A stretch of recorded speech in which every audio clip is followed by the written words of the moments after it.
Ito ay rated SPG, striktong patnubay at gabay ng magulang ang kailangan. Isang mapagpalang araw mga kapamilya and welcome back. Sinimulan na nga ni Rigor ang walang awang pagpapahirap sa mga kaibigan ni Tanggol habang nagaganap ang kasiyahan sa paligid. Puno naman ng takot at sakit ang nararanasan ni Dolpo, Thanos at Enteng. Si Dolpo ay umiiyak na, si Thanos ay tila nagpapaalam na sa kanilang samahan at si Enteng wasak na wasak at napilitang sumunod sa utos ni Rigor kahit nanginginig sa kaba. Samantala, desperadong hinahanap ni Tanggol ang kanyang mga kaibigan. Biglang umalingaw-ngaw ang putok ng baril at doon nagsimula ng gumuho ang lahat. Narinig iyon ni Tanggol at agad siyang rumisponde.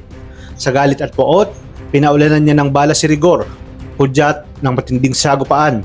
Mabilis na umatras si Rigor, nagtatago at naghahanap ng pagkakataong makaganti.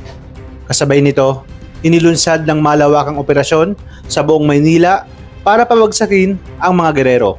Ngunit kapit-tuko pa rin ang mga taga City Hall sa tulong ni Mando at Ponggay at sa lakas ng taong bayan, nabuwag ang mga barikada.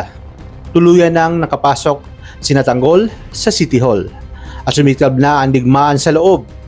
Gigil na gigil ang mamamayan na tapusin na ang paghahari ng karahasan at kasakiman. Para sa mga gerero, kapangyarihan na lang ang mahalaga kahit yurakan pa ang dignidad ng bayan. Habang nagkakagulo, nagkasalubong ang mag-ina ng dalawang magkaaway na sina Marites at Jackie, parehong puno ng galit at hinanakit sa isa't isa. Sa kabilang banda, nasakol ni Miguelito si Ponggay at dinala sa tuktok ng gusali.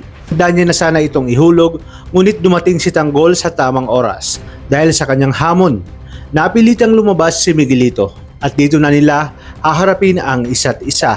Ang sagupaang para malaman kung sino ang tunay na mayor ng Maynila.